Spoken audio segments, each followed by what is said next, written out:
Hello, my friends, and welcome to another devotional connection. As I have studied more and more, I have often noted how my life is at odds with how God does things. It's almost to the point of ridiculousness how often I have to take my first thought, first idea, first action that would seem to make all the sense in the world and flip it upside down to get close to anything that God would actually do. Take any story in the Bible and really break it down to how God does things versus how you have been conditioned to do them, and you will see what I mean. In Judges 7, we find the story of Gideon and his some 30,000 troops. They have rallied all they could to fight an army of 135,000 strong. Finding themselves outnumbered over 4-1, what does God do? He cuts their number down to 300 men. No, he doesn't cut the enemy down to 300 men. He cuts down the army of his people that is already severely outnumbered down to 300 men. And we know how that story turned out. Take the story of the fall of the great walled city of Jericho. Instead of laying siege to this city over a long drawn out period, God instructs his people to march around the city in silence for 6 days, and on the seventh day, shout at the walls. Really, God? That's your answer? Circle the place in silence, and then on the last day, shout at it. No general ever has thought up such plans. Noah, Abraham, Joshua, Daniel, the list goes on and on. And let's not forget the entire life of Jesus from start to finish. It's like something out of the Twilight Zone when you consider what was at stake.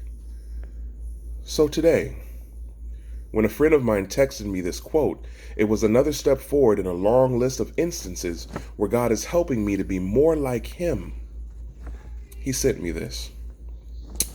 There is nothing so offensive to God or so dangerous to the human soul as pride and self-sufficiency. Of all sins, it is the most hopeless, the most incurable. From Ellen White's book, Christ's Object Lessons, page 154. All of our lives, the world has taught us that we need to be self-sufficient, that somehow not needing anything or anyone is a good thing, that doing it all on your own is something to be heralded as great. Yet God finds these things offensive and dangerous.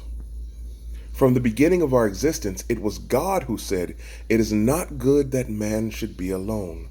I will make him a helper comparable to him." Genesis 2:18. Yet look at what the world tells you. Self-sufficiency, also known as self-reliance, not only saves money, but it protects you from the vicissitudes of life and also helps protect the environment. Sounds good, even with the big word vicissitude, until you realize that being overly self-sufficient may lead one away from opportunities to exchange ideas, receive inspiration, and deepen relationships, all interactions that foster growth.